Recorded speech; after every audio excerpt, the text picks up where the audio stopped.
नमस्कार, मेरा नाम है मोहनी चौहान। तो बच्चों, आप लोगों को पिछले वीडियो में गणित से संबंधित प्रश्न आप लोगों को बताया था। तो आज के वीडियो में फिर से दोबारा गणित से संबंधित 5 प्रश्न फिर से लेकर आया हूँ। ठीक है, और इस वीडियो को शुरू से आखिरी तक जरूर देखिएगा। चलिए वीडियो शुरू करते हैं। आज के वीडियो में फिर से मैं आपको गणित के कुल 5 प्रश्न बताने जा रहा हूँ। तो इस वीडियो को शुरू से आखिरी तक जरूर देखिएगा। तो चलिए फिर से शुरू करते हैं। प्रश्न 61। और यहाँ पर एक चीज़ बता देता हूँ, ये प्रश्न थोड़ा सा रूटी हो गया है। यहाँ पर सही बटन लिखा नहीं है, तो मैंने अपने कॉपी में अलग से प्रश्न लिखे हैं। तो जब ये पेपर प्रश्न पत्र रिलीज करूँगा तो पूरा सुधार करके इसको रिलीज करूँगा। ठीक है, तो फिलहाल हम कॉपी में आ जाते हैं। तो आपको कॉपी में आपको बता देता हूँ। प्रश्न 61 है, एक व्यक्ति एक दिन में 47.1/2 किलोमीटर चला है। वह 29.1/3 किलोमीटर स्कूटर से और 8.5/6 किलोमीटर साइकिल तथा शेष पैदल चला। वह पैदल कितना चला है? इसका जो उत्तर है 9.1/3 किलोमीटर है। तो इसका उत्तर कैसे आया है, तो यहाँ पास आप लोग के लिए मैंने हल करके रखे हैं, तो इसको ध्यान से देखिएगा। यहाँ पर लिखा है हल, स्कूटर और साइकिल के द्वारा तय की गई कुल दूरी वो रहे। तो अपने को स्कूटर का भी जो तय किया दूरी है आपका 29.1/3 और साइकिल के द्वारा जो तय की दूरी है आपका 8.5/6।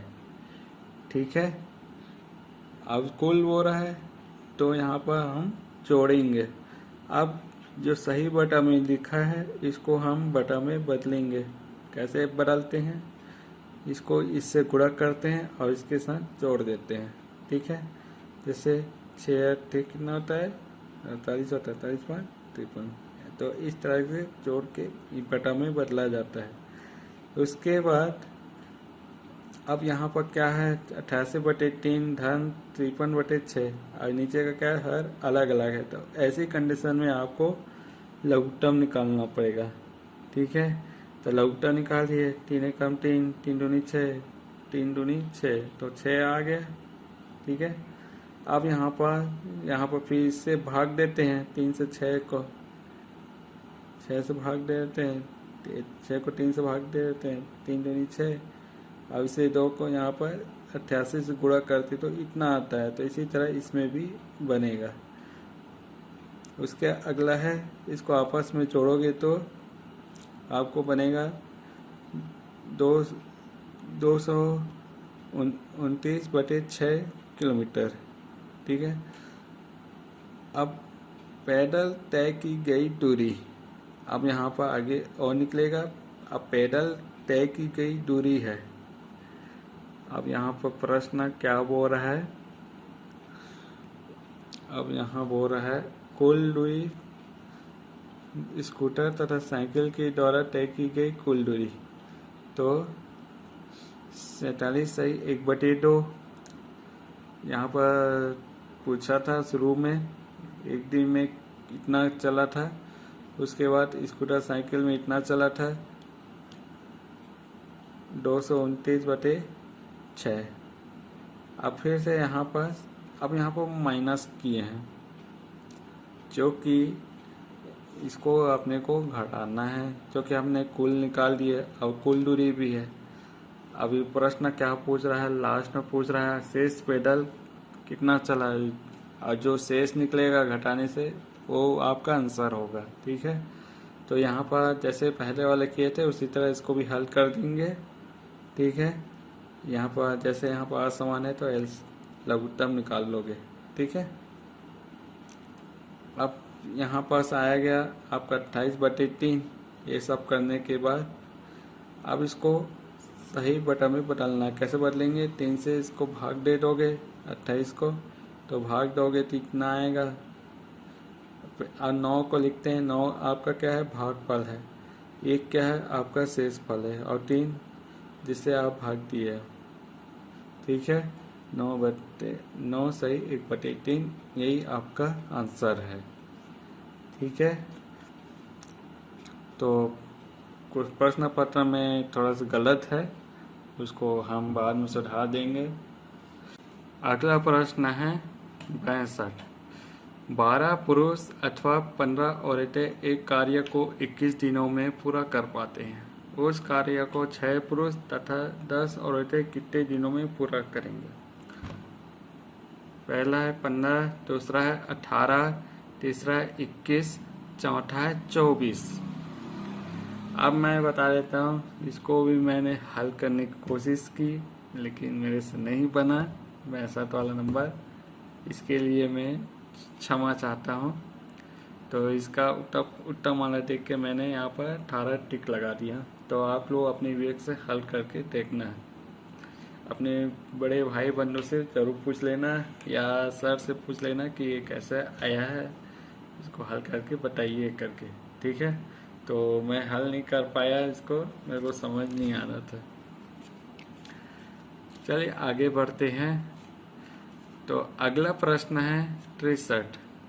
एक मछली के टैंक की लंबाई 40 सेंटीमीटर, चौड़ाई 60 सेंटीमीटर तथा ऊंचाई 50 सेंटीमीटर है। इसमें 50 लीटर पानी भरा है। तो इस टैंक को पानी से पूरा भरने के लिए कितना लीटर पानी और डालना पड़ेगा?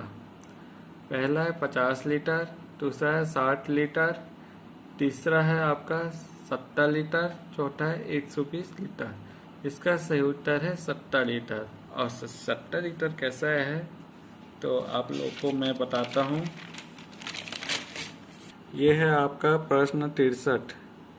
एक मछली के टैंक की लंबाई 40 सेंटीमीटर है और चौड़ाई 60 सेंटीमीटर है।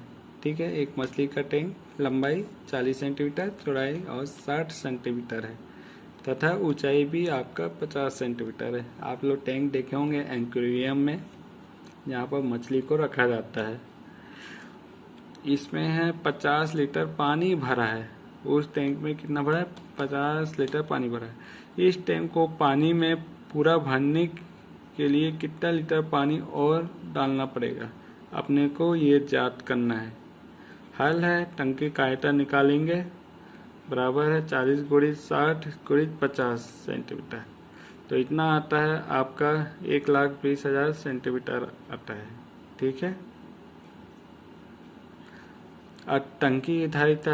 अब यहाँ क्या हो रहा है, ये हमने जो निकाला था आयतन में सेंटीमीटर में, तो अपने को क्या है लीटर में निकालना है। तो आपको सेंटीमीटर से लीटर में बदलना पड़ेगा। तो इसके लिए क्या है, टंकी की धारिता बराबर 1,20,000 बटा 1,000। ठीक है, तो 1,000 लीटर होता है। तो हमने इसको 1,000 क्या किया, आपस में ऊपर नीचे काट दिए, तो आया है 120 लीटर। ठीक है, तो टंकी की धारिता है बराबर 120 लीटर और टंकी में 50 लीटर पानी भरा है, पहले से भरा हुआ है।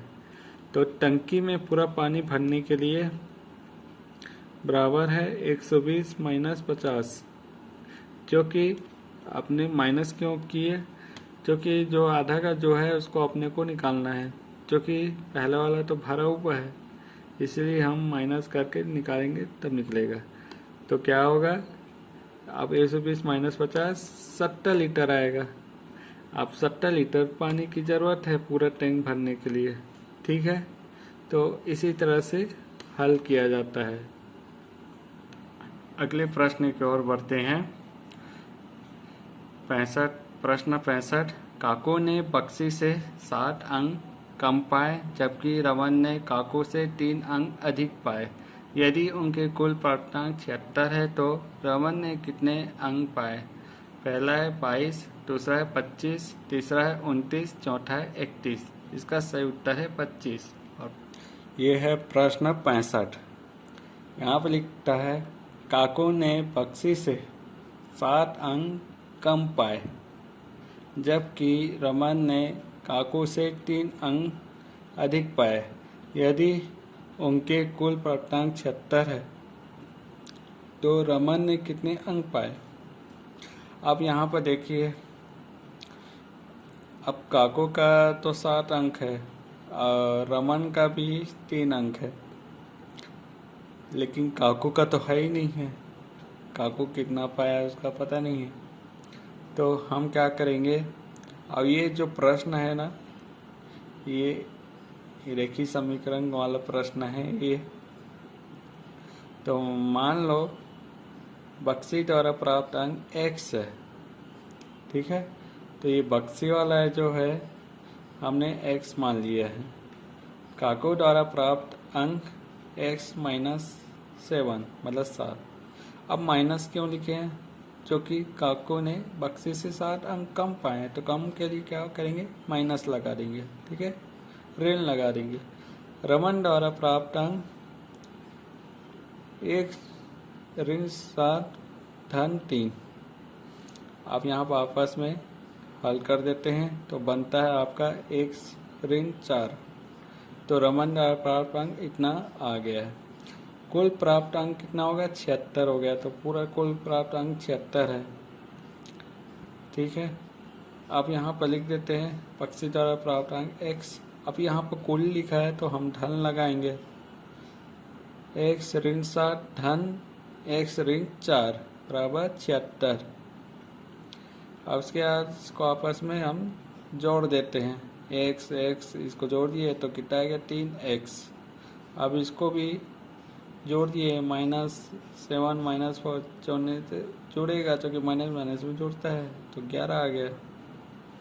3x ऋण 11 बराबर 76। अब इसको पक्षांतर कर दिए, x वाला को अलग जगह लिख दिए, संख्या वाले को अलग जगह लिख दिए। तो 30x का आगे इसको पक्षांतर कर देते हैं, 76 धन 11। ऋण का क्या हो जाता है, धन हो जाता है। जब भी पक्षांतर होता है कोई भी चिन्ह हो, ये अगर धन है तो वहाँ पर ऋण हो जाएगा, ऋण है तो धन होगा। यहाँ पर ऋण लगा है, ऋण 11, तो इसको धन 11 कर दिए। 3x बराबर 87, x बराबर 87/3। अब इसको कट कर दिए, x बराबर 29 आया, ठीक है। तो हमने बक्सी द्वारा प्राप्त अंक का हमने याद कर दिए, उनका 29 अंक है। अब यहाँ पर प्रश्न कह रहा है तो रमन ने कितने अंक पाए, तो रमन का पूछ रहा है, तो अपने को रमन का निकालना है। तो रमन के द्वारा प्राप्त अंक यल है 1 ऋण 4, तो s का मान क्या होगा, 29 होगा। तो 29 ऋण 4 इसको घटा दोगे तो 25 अंक आएगा। तो रमन द्वारा प्राप्त अंक 25 अंक है। तो इसी तरह से इसको हल किया जाता है। ये रेखीय समीकरण से संबंधित ये प्रश्न है। तो पहली बार मैं भी सुन रहा हूँ कि 5वीं क्लास में भी रेखीय समीकरण आता है, लेकिन हम लोग कक्षा 6वीं से पढ़े हैं इसको। तो आज के वीडियो आप सभी लोग को समझ आ गया होगा। तो ये वाला क्या है, मेरे तो थोड़ा सा कुछ जगह जगह रूटी हो गए थे, प्रश्न पत्र में भी कुछ प्रश्न रूटी था, गलतियाँ थी। तो आने वाले समय में इसको सुधार दूंगा, प्रश्न पत्र को, नहीं तो आप लोग को कंफ्यूजन करेगा। और इनमें से 2 सवाल मैंने नहीं बताए हैं, तो आप लोग स्वयं हल करके देखना, अपने भाइयों से पूछ लेना या आपके सर से पूछ लेना कि इसको कैसे हल किया जाता है, ठीक है। तो आज का वीडियो बस इतना ही, देखने के लिए धन्यवाद। बच्चों, यह वीडियो आप सभी लोग को समझ आ गया होगा। गणित से संबंधित प्रश्न, और उनमें से 1-2 प्रश्न मेरे साथ भी थोड़ी सी समस्या हुई थी समझाते समय, और एक को मैंने उसको पूरा हटा दिया क्योंकि उसको समझाने में थोड़ा सा दिक्कत हो रही थी, इसीलिए इसको एक प्रश्न मैंने हटा दिए हैं और बाकी प्रश्न आप लोगों को समझा दिया हूँ। और ये जो प्रश्न को हटाया तो अपने सहपाठी या सर से, मैडम से जरूर वहाँ से पूछ लीजिएगा, ठीक है। और यह वीडियो आप लोग को कैसा लगा और यह वीडियो आपको पसंद आया तो अपने दोस्तों के साथ बिल्कुल शेयर करें और लाइक भी कर दें, यदि आप इस चैनल में नए आ गए तो लाल वाले बटन को सब्सक्राइब करें, नोटिफिकेशन के लिए बेल आइकन बटन को क्लिक कर दें और इस तरह का मैं नई नई जानकारियां लेकर आते रहूंगा। जानने का जय दीजिएगा। जय हिंद, जय भारत।